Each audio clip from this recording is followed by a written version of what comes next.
Bom, gente, agora nós vamos passar para a próxima palestra e eu convido o ex-aluno da segunda turma de Engenharia Elétrica da UFV, Renato Abreu, que apresentará a palestra sobre telecomunicações e padronização do telefone móvel.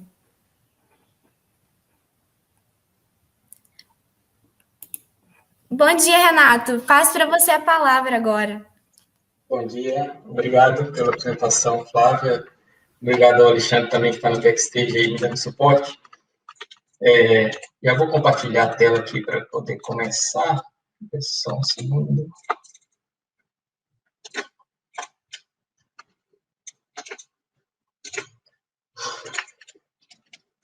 Vocês me dizem aí se vocês estão conseguindo ver.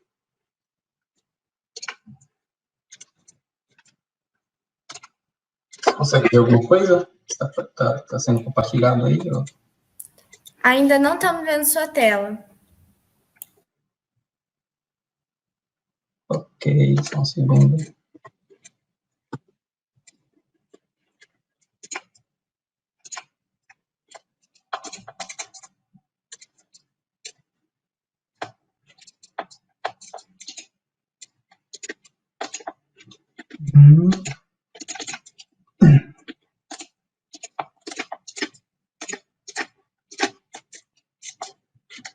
Se eu coloco assim, acho que aparece a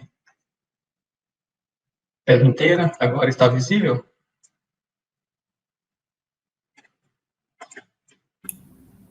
Sim, mas você ainda não está compartilhando.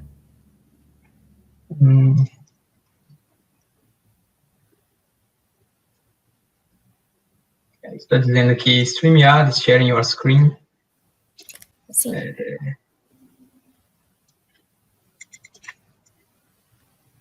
Certinho agora. Ok. Ok. Então, primeiramente, eu quero agradecer ao convite do Prato, me contactou, pediu para fazer uma apresentação sobre a minha carreira e para eu pudesse dar alguma inspiração aí para os alunos que estão cursando Engenharia Elétrica na UFV. Aí, nesse evento que é uma comemoração quase que dos 20 anos do curso de Engenharia Elétrica na UFV, e nesse momento que ele me convidou, aí que eu parei para pensar, né, o quão velho eu estou. Isso aí, eu não tinha parado para pensar que eu tinha 20 anos, quase 20 anos que eu tinha entrado na UFV, e agora estou atuando na carreira já há um bom tempo. Mas eu decidi fazer nessa apresentação, não só falando de mim, né, porque eu achei que ia ser um pouco narciso também, só falar sobre mim, talvez não fosse tão interessante. Eu queria falar um pouco, aí decidi falar um pouco também sobre o trabalho na área de telecomunicações e sobre a carreira no Brasil e exterior, né. Espero que eu consiga, pelo menos, passar uma ideia e puder ter um tempinho também para atender as perguntas no final.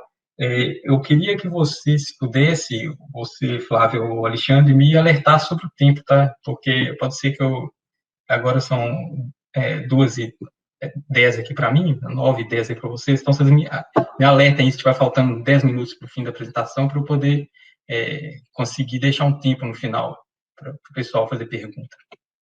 Tá ok? Tudo bem, Renato. Quando chegar o tempo eu te aviso, então. Tá bom.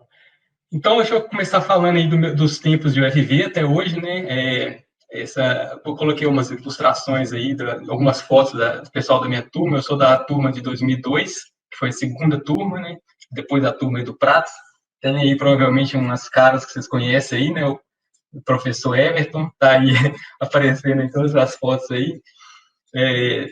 E algumas atividades que eu fiz aí na UFV no meu tempo, eu fiz estágios de monitoria voluntários na época, não tinha tanta oportunidade de estágio na UFV, na minha época, até porque o curso era novo, então era difícil mesmo conseguir estágios para trabalhar na parte de elétrica, mas eu fiz alguns estágios de monitoria voluntários, basicamente tinha no nosso tempo, quando a gente começou lá, um laboratório que tinha, era um laboratório de eletrificação rural, lá da engenharia agrícola, e eu comecei lá, eu e um outro colega lá, basicamente limpando lá o laboratório, organizando o laboratório. Chegamos também a fazer uma ajuda de monitoria para circuitos, laboratório de circuitos lá com o Pisiolo. Mas esse início foi muito importante, porque só de você mostrar a iniciativa que você quer fazer, que você quer trabalhar, você consegue outras oportunidades. Então, foi nesse contato aí nos estágios e nas monitorias que eu também fui ficando sabendo das oportunidades para fazer a iniciação científica. E eu fiz também projeto de iniciação científica do PIBIC, CNPq. Nesse tempo lá do meu trabalho, desenvolvi lá esse simulador, né? Tá, tem até um link aí, se vocês quiserem baixar.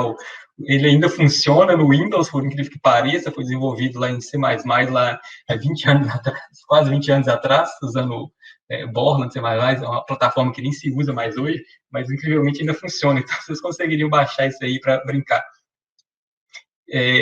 Outra atividade que eu fiz foi o futebol de robôs. A gente teve o primeiro time lá de futebol de robôs de Viçosa. Eu sei que isso é uma atividade que alguns alunos, pelo menos até pouco tempo atrás, eu ainda ouvi falar que o pessoal tinha equipes aí de futebol de robôs. E outras atividades mais de lazer mesmo. A gente tinha o nosso time de futebol, a gente fazia viagens, por exemplo, nessa aqui tem a foto quando a gente foi na usina da Casquinha, de bicicleta, arrancamos de bicicleta de Viçosa, pedalamos até lá na Casquinha, só para visitar lá o lugar, e foi muito divertido. Mas era o tipo de coisa que a gente fazia na nossa época aí. Bom, saltando aqui para o primeiro emprego, depois que eu me formei, antes de eu me formar, eu comecei a fazer um estágio na ATAM. A ATAM é uma empresa que mexia com automação, é uma empresa de Belo Horizonte, mas que atuava no país inteiro. E hoje ela foi até, na verdade, na época ainda, pouco antes de eu sair, ela foi adquirida pela Accenture.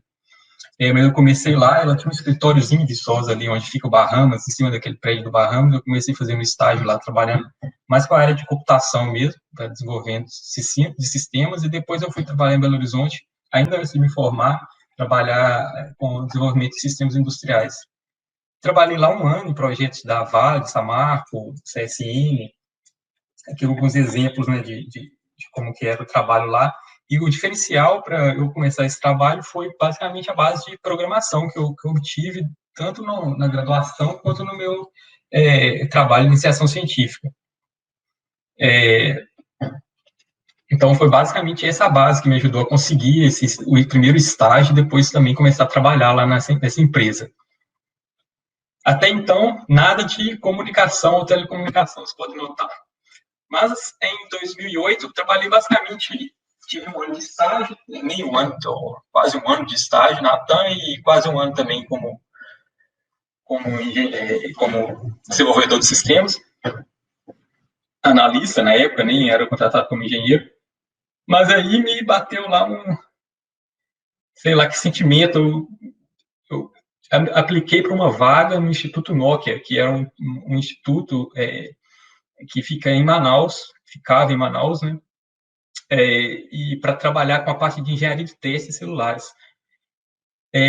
Basicamente, esse instituto, ele é um instituto sem fins lucrativos. Existem vários institutos em Manaus, que estão no polo lá da Zona Franca de Manaus, e as empresas que estão lá no polo industrial, são mais de 600 empresas no polo industrial de Manaus, para quem não conhece. Várias delas aplicam o dinheiro, ou parte do dinheiro que seria para impostos, seguindo a lei da informática, aplicam em pesquisa e desenvolvimento. Então, eu fui parar nesse instituto. Basicamente, esse instituto recebia verbas da fábrica da Nokia, né, de Nokia celulares, que tinha lá em Manaus, e fui para lá. Trabalhei lá durante 8 anos, com a parte de engenharia de testes e pesquisa e conectividade wireless. Nessa parte aí, já comecei a ter contato com o mundo das telecomunicações, né? Até então, não tinha visto ainda. E nesse meio tempo também, lá em Manaus, eu fiz o meu mestrado na UFAM, entre 2012 e 2014. E meu mestrado foi em verificação formal aplicada a fios digitais, com o professor Lucas Cordeiro, tem até uma fotinha aí quando eu fiz a minha defesa lá do mestrado. Também outras fotos aqui, por exemplo, o tipo de equipamento que eu trabalhava lá na parte de engenharia de teste, basicamente fazendo a integração disso aqui. Por exemplo, isso aqui é um testador, o celular entra por aqui e vai parar dentro dessa caixa, e essa caixa faz o teste, faz diversos testes de calibração desse celular. Então, a gente basicamente integrava essa plataforma para testar o celular, ou fazer o software que rodava nessas máquinas para executar a rotina de teste no celular. Isso era implantado nas fábricas para fazer o teste na linha de produção. Então, foi aí que eu comecei mesmo, e meu contato com a parte de wireless, e nesse meado aqui, mais ou menos no fim de 2016, eu tive contato com o pessoal da Universidade de Alba, que foi para lá fazer um projeto com outro time, não era nem o meu time, eles foram fazer algumas medições de radiopropagação, e eu comecei a conversar com os caras. E já tinha visto, a Nokia, por exemplo, naquela época, já tinha vendido a parte de desenvolvimento de mobile phones para a Microsoft, e não sei se vocês, todo mundo, assim, eu acho que a maioria das pessoas conhece a história da Nokia, né? A Nokia foi uma empresa que foi líder na venda de celulares, terminais celulares, mas ela não se deu bem a partir de 2008, a partir de 2007, quando foi lançado o iPhone, a Nokia não conseguiu acompanhar a inovação na parte de celulares, e ela vendeu a parte de celulares para a Microsoft, mas ela continuou atuando forte na parte de redes. Então, aí que está. Eu tive contato com esse pessoal da Nokia, que foi para lá basicamente para fazer medidas de redes. Esse pessoal, na verdade, um deles era o professor Preben Molsen, que foi o meu orientador aqui na Universidade de Alba. Então, eu já vou pular para cá, como é que foi a minha mudança para a Dinamarca. Esse aqui que eu estou falando é o professor Preben Molsen, que foi meu orientador, e os alunos dele foram fazer as medidas lá de radiopropagação. Conversando com eles me contaram, pessoal, depois, né, que eles já tinham voltado lá no início de 2016, eles me falaram, tem oportunidade de fazer o doutorado aqui, você quer vir? Apliquei, vim parar aqui na Dinamarca. Então, vim fazer minha pesquisa na área de comunicação de alta confiabilidade e baixa latência, e o projeto é em parceria com a Nokia Bell Labs. A Nokia Bell Labs, que é uma divisão de pesquisa da Nokia, Bell Labs, porque a Nokia tinha adquirido os laboratórios Bell, da Alcatel-Lucent. Basicamente, os laboratórios Bell, para quem nunca ouviu falar, foi onde foi inventado o transistor, onde foi inventado o laser, onde foi inventado o C e o C++, onde foi inventado o Unix. Então, só para vocês terem uma noção do potencial da fama, né, desse laboratório Bell Labs. Tem 5 Nobel Prizes, enquanto o Brasil tem 0, um país inteiro, né? Então, só para vocês terem uma noção do tamanho dessa parte, dessa divisão de pesquisa. E eu vim trabalhar para servir com esse pessoal. No meu PhD, o Preben Molsen, ele é 50% do tempo dele é alocado para a Universidade de Aalborg, ele é professor da Universidade de Aalborg, e 50% o tempo dele ele trabalha na Nokia, então ele tem os pés nos dois lados. E quando eu terminei o meu doutorado nessa área, também já tinha todo o link de contato com o pessoal da Nokia, porque eu trabalhei em parceria com eles durante o meu PhD. Então, quando eu estava terminando meu doutorado, surgiu oportunidades de trabalhar aqui na Dinamarca. Eu tive a sorte que eles estavam expandindo o grupo aqui da Nokia Bell Labs aqui em Aalborg. Então, eu e outros colegas também que estavam terminando o doutorado juntos, conseguimos também entrar e começar a trabalhar aqui na Nokia. Então, aqui na Nokia, hoje eu sou especialista em padronização de dispositivos móveis. Basicamente, eu trabalho com o padrão, que é o padrão que define as normas de celular, que são as mais abrangentes, que é o 4G, tanto o 3G, 4G e agora o 5G, são definidos pelo 3GPP, que é o grupo que define todos esses padrões e mundial, basicamente, esse padrão. Então, vou falar daqui a pouco um pouco mais sobre isso. Então, meu trabalho é dar suporte ao desenvolvimento do padrão 3GPP para 5G e talvez daqui a um tempo o 6G também, que já tá no forno, né? Trabalho também com desenvolvimento de patentes, propriedade intelectual e simulações, né? Então, às vezes, tem que fazer uma ideia nova, tem que fazer simulações para comprovar que aquela ideia funciona. E também a base aqui foi contínua, né? Aí a base que eu trouxe de wireless no meu trabalho anterior, mas a base de programação, me serviram também para entrar na Nokia, que eu também utilizo programação, simulação, conhecimentos de wireless e a escrita técnica, que eu adquiri basicamente no decorrer do PhD, né? Você tem que escrever muito artigo, então você, de uma forma ou de outra, você aprende a escrever até a escrita técnica. Então, vamos para a parte aqui de telecomunicação, só terminando aqui a minha história e já passando para explicar um pouquinho sobre como foi a evolução da telefonia móvel, né? Então, como é que foi, né? Lá antes do primeiro G, antes era comunicação ponto a ponto, então não tinha a noção de celular, não tinha essa noção ainda. A comunicação era de ponto a ponto, basicamente utilizando como se fosse o walkie-talkies, que vocês devem conhecer. Depois veio o padrão 1G, na década de 80, que era um serviço de voz básico, e esses protocolos eram analógicos. E existiam diversos protocolos. Era um protocolo desenvolvido nos Estados Unidos, outro no Japão, outro na China, outro na Europa. Então, se você pegasse esse tijolão aqui, fosse tentar conversar, levar ele para sua viagem lá na Europa, tentar conversar com sua família aqui no Brasil, você não ia conseguir, porque não tinha possibilidade de interconexão entre as tecnologias. Aí veio o 2G, já nos anos 90, né, que foi que começou os serviços digitais de voz, mensagens e dados. Então, os padrões que mais se via aí é o GSM europeu e o CDMA desenvolvido nos Estados Unidos. Mas aí já tinha o pé do 3GPP, já começando a atuar aqui no padrão do 2G, principalmente no GSM.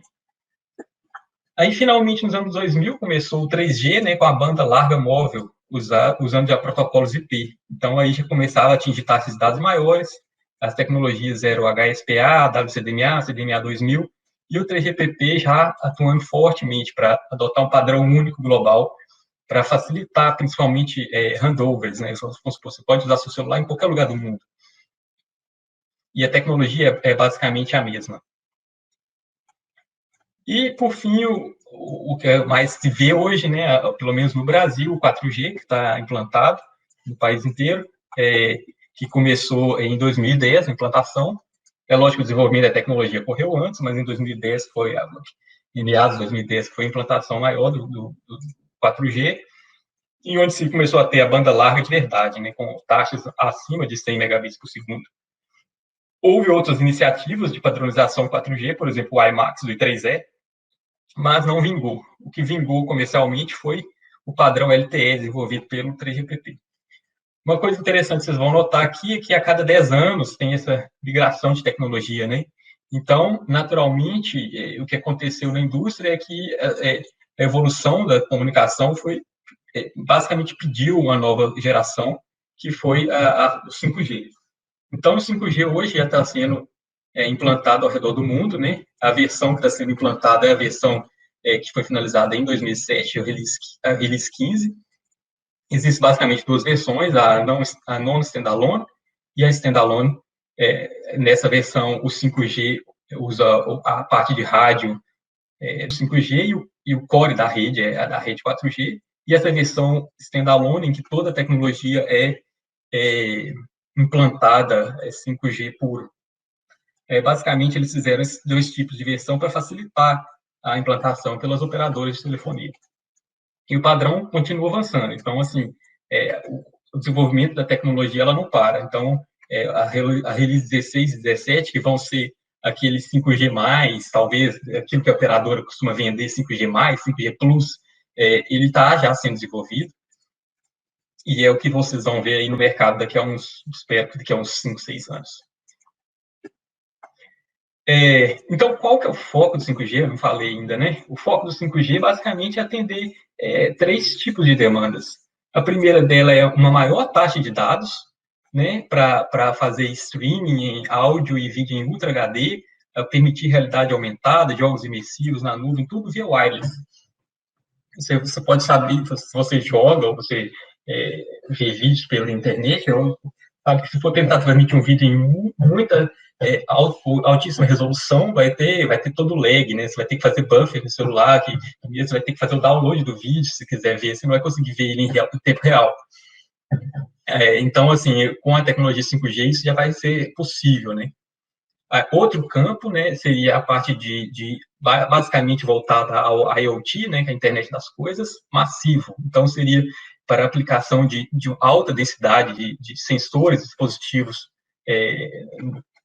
onde quer que for, né? Então, aqui, com foco em manufatura e logística, cidades inteligentes, agricultura inteligente, assim, só exemplos, né? Porque a aplicação de tecnologia, o que manda vai ser o mercado, né? Que vai tentar criar o que for com essa tecnologia que está sendo disponibilizada.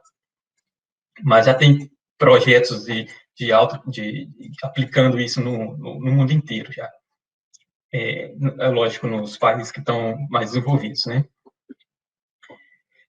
E a aplicação de missão crítica, que talvez é a que seja que mais falada, é a parte mais inovadora do 5G, que permite baixa latência na comunicação e alta confiabilidade. Então, voltada a aplicações de missão crítica, veículos autônomos, automação de controle, smart grid, onde você consegue transmitir um pacote de dados com uma precisão, que eu digo, uma confiabilidade muito grande. Você sabe que aquela informação ela não vai se perder. E isso é importante, vamos supor, você vai fazer um controle de uma máquina, se tem um alarme, por exemplo, você quer interromper aquilo, ou você vai fazer um controle em closed loop, né? Você tem um tempo de resposta que você não pode violar. Então, você tem que garantir que aquelas informações entre comunicação entre máquinas sejam entregues com o tempo abaixo de 1 milissegundos, na maioria dos casos de uso. As novas versões do 5G, na verdade, já suportam até uma latência até menor do que isso, mas também depende muito como o sistema é implantado, né? A distância entre as células e tudo mais. São vários detalhes aqui que, infelizmente, não é possível falar na apresentação. E no Brasil, né? No Brasil, hoje, como é que está? É o pé do 5G. Então, a expectativa no Brasil é que faça o leilão das frequências esse ano, né? As principais frequências são essas aí que eu estou exibindo, inclusive uma em 26 GHz, que deve ser usada para Fixed Wireless Access. Então, você vai ter um dispositivo, tipo esse aqui, que você, vamos supor, em vez de você ter uma internet de cabo, você vai ter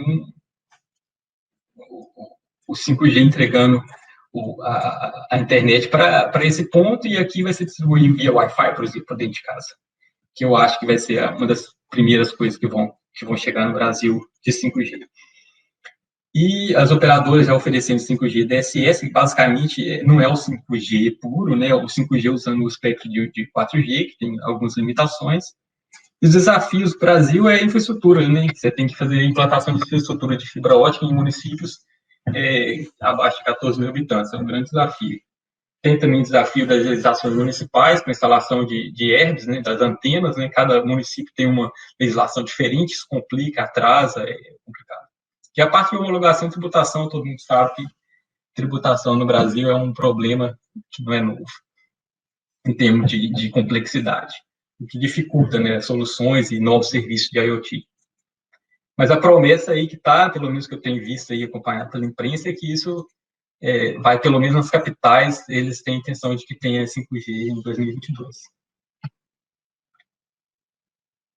E agora, só para falar rapidamente do 6G, né, que eu falei que já está em estudos, mas aquele negócio, né, o 5G está sendo implantado agora, e o que acontece é que as empresas e os centros de pesquisa querem também, o mais rápido possível, causar impacto, né? Então, as empresas querem largar na frente, né, fazer as patentes primeiro, os pesquisadores querem fazer aqueles papers que vão ter mais citação, então eles já começam a tentar trabalhar numa nova tecnologia, né? Porque o 5G, para quem pesquisa, já é passado. Então, qual que é a ideia? Eu não vou nem falar muito, porque ainda é muito especulativo, mas a ideia seria fazer a conexão plena entre o mundo humano, o mundo digital e o mundo físico, né? Então, o mundo humano é sentidos, emoções, valores, o mundo digital é informação, comunicação, computação, e o mundo físico, objetos, organismos. Então, seria essa viagem aí, eu não sei se vocês já viram essas aplicações tipo do Neuralink aí, do Elon Musk, que fala sobre conexão, colocar sensores no cérebro, na verdade, a ideia dele é que aumente a banda do ser humano para comunicação com as coisas, porque a gente é limitado aos nossos dedos, né, se a gente vai fazer passar uma mensagem, ou a nossa voz quando a gente vai falar, isso é limitado, e o que que eles querem aumentar essa banda. Então, toda essa tecnologia também permitiria transmitir todas essas informações com uma taxa maior e uma latência menor e tudo mais. Então, é uma viagem, não vou me adentrar aqui, deixa suas imaginações aí criarem que poderia ser o 6G, mas é uma coisa que talvez a gente vai ver lá para 2030. Bom, já estou aqui, dar uma acelerada aqui para a gente ficar no tempo, né? Então, aqui a carreira no Brasil, no exterior, vou falar rapidamente, tem várias possibilidades, né? Então, para um engenheiro eletricista, né, como eu, quando me formei, eu não tinha toda a base, obviamente, para trabalhar nessa parte que hoje eu estou trabalhando. Mas eu garanto para vocês que, como engenheiro eletricista, vocês podem trabalhar em qualquer uma dessas áreas, porque vocês têm a base matemática e a base de conceitos de eletrônica e elétrica e de sinais que são necessários. Então, vocês podem trabalhar na parte de rádios, antenas, redes, desenvolvimento de semicondutores, terminais, para trabalhar com inovação, patentes, padronização, ou você vai... Outra oportunidade, pode fazer um concurso para trabalhar na Anatel, trabalhar com regulação, fiscalização.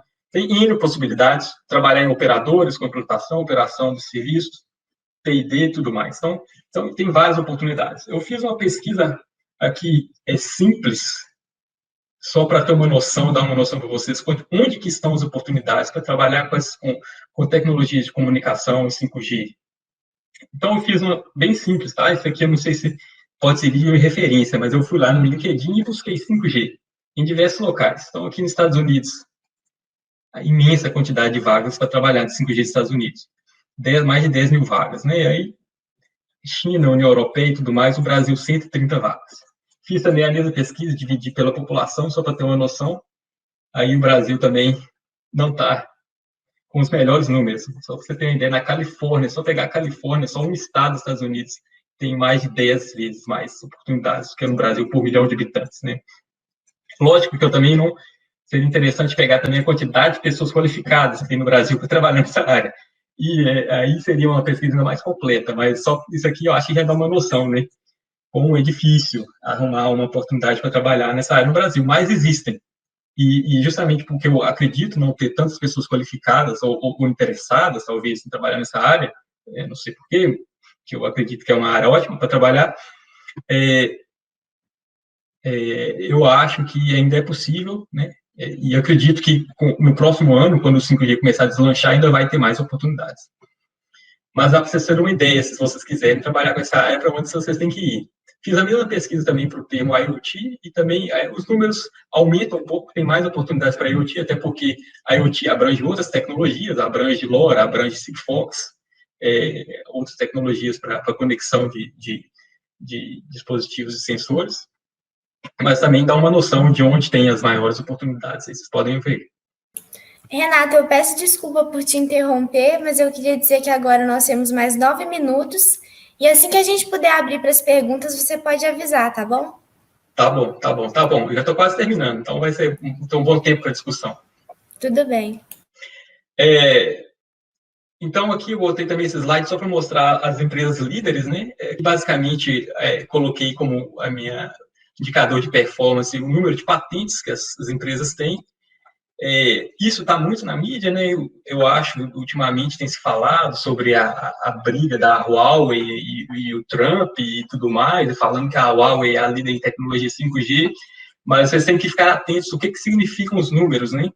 Por exemplo, quando se fala que a Huawei é líder em 5G, realmente é uma empresa muito forte, um competidor muito forte na área de 5G, com as empresas como a Nokia, a Ericsson, que são empresas que também trabalham com a parte de infraestrutura, né? Empresas que fazem os equipamentos, as torres, as antenas de comunicação, onde os celulares vão se conectar. E realmente a Huawei é uma empresa muito forte, mas ela é muito forte também para declarar que ela tem patentes na área, mas, na verdade, as patentes que são realmente parte do padrão do 5G é um número bem menor do que eles gostam de divulgar. Mas aqui dá só para ter uma noção de quais são as empresas líderes, né, mesmo realmente no desenvolvimento de tecnologias de comunicação. E outras empresas que não estão na lista, mas que também são empresas muito fortes, por exemplo, a Apple está abrindo um escritório de pesquisa em Munique, aqui na Alemanha, que vai também puxar muita vaga e tem uma demanda muito grande de pessoal para trabalhar com 5G e 6G já pela época, aqui na Alemanha, aqui perto.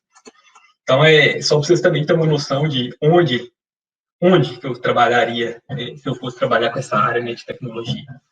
Tem algumas empresas que vocês podem buscar aí, que tem várias oportunidades.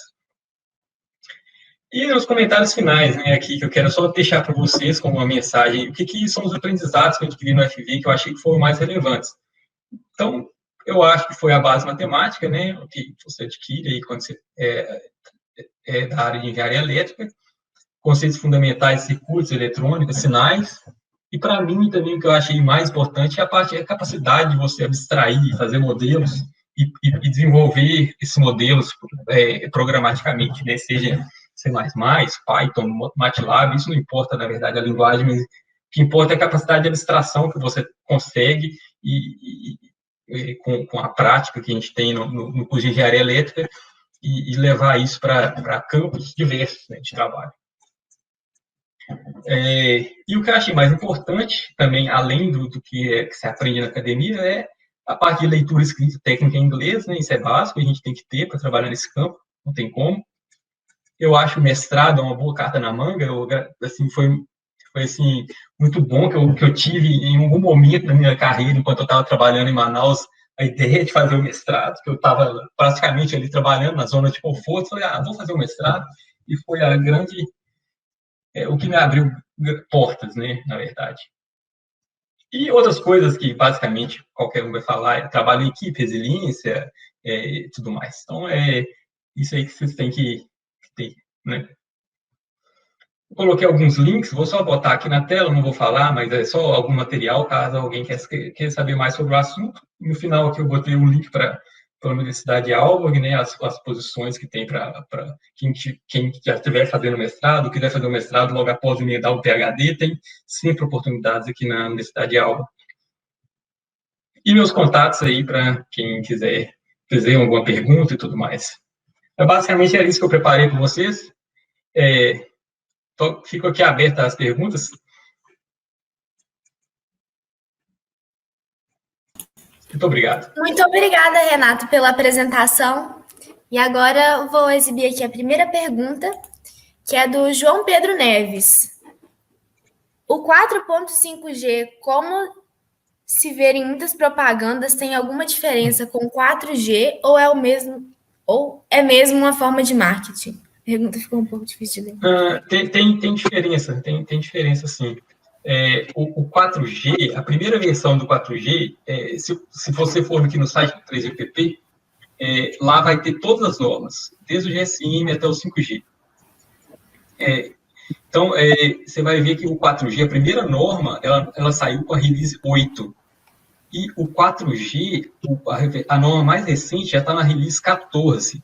Então, só isso já são 6 releases de avanço na tecnologia 4G, desde a primeira versão do 4G até a versão que tem agora. As operadoras, lógico que tem muito marketing em cima, então eu não sei precisar, quando uma operadora fala 4.5G, qual release ela está usando. Mas existe avanço, sim, na tecnologia entre uma versão e outra. Então, não é quando você salta do 4G para o 5G, tem muita tecnologia que foi implantada nesse meio tempo aí. Eu acho que, não sei se eu respondi a pergunta, espero que sim. Agora a pergunta do Everton. A produtividade do trabalhador brasileiro está estagnada segundo alguns rankings. O que você observou comparando a outros países que podem ajudar a aumentar a produtividade? Pergunta complicada, hein? Cara, o que eu acho, assim, o que o brasileiro tem que buscar é algo realmente além do que ele aprende na faculdade, né? Por exemplo, você tem que saber inglês e o inglês vai te abrir outras portas. Então, quando você aprende inglês, você consegue ler uma norma técnica, por exemplo. Se você achar que só aquela base básica da faculdade é suficiente, pode ser para alguns trabalhos, mas não sei, tem que te dar exemplo, mas eu acredito que para você ter sucesso na carreira e destacar e ser eficiente, você tem que saber buscar informações fora daquilo que você, daquele background basicão, entendeu? Então, bom, eu acho que isso seria uma coisa, né? Você tá atento, né? Você não ficar na zona de conforto. Então, você tem que estar buscando sempre. Mas é uma pergunta complicada, viu, Everton? Obrigado pela pergunta. Nós tivemos mais uma pergunta do Mauro Prates. Existe possibilidade dos estudantes no Brasil fazerem estágio de forma remota aí na sua empresa ou outra da Europa, trabalhando com programação, etc.? Existem oportunidades, sim. Na Europa tem muita oportunidade para quem quer trabalhar com tecnologia, mas eu acredito que normalmente você vai precisar de alguma base, pelo menos científica, por exemplo, se tiver um mestrado na área, ia ser um diferencial. Sem isso é um pouco mais complicado, eu acredito. Mas tem oportunidade na universidade de algo direto, eu vejo pelos outros países, assim, pelas pessoas que vêm de outros países.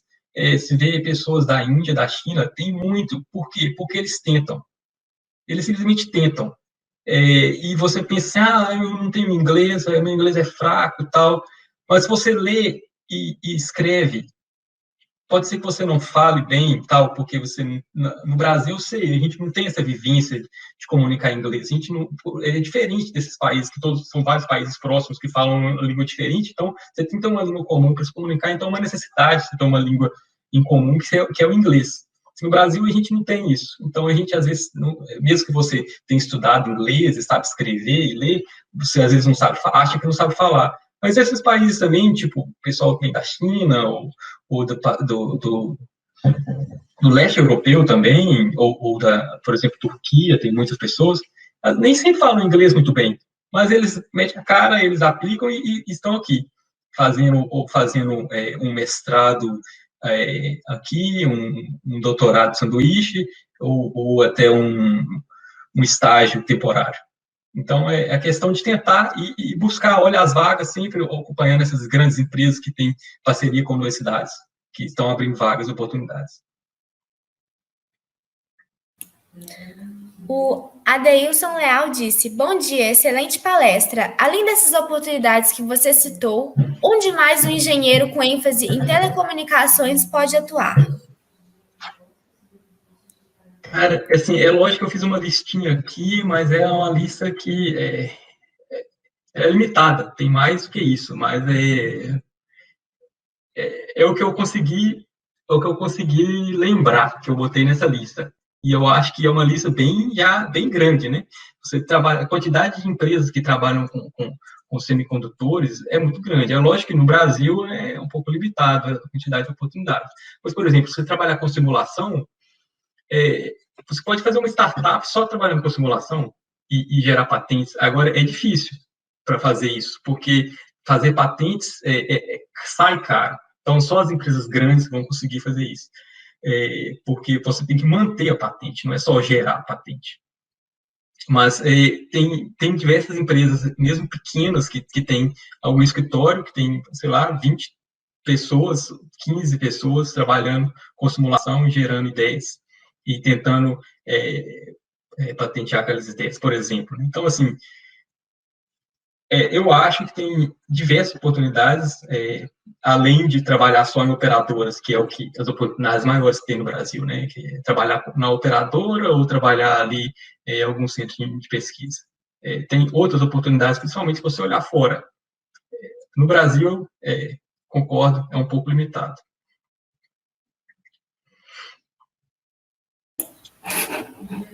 Renato, muito obrigada mais uma vez. É uma honra ter você presente aqui no evento, né? Que mais uma vez, vou dizer, a gente está comemorando os 20 anos do curso de Engenharia Elétrica esse ano.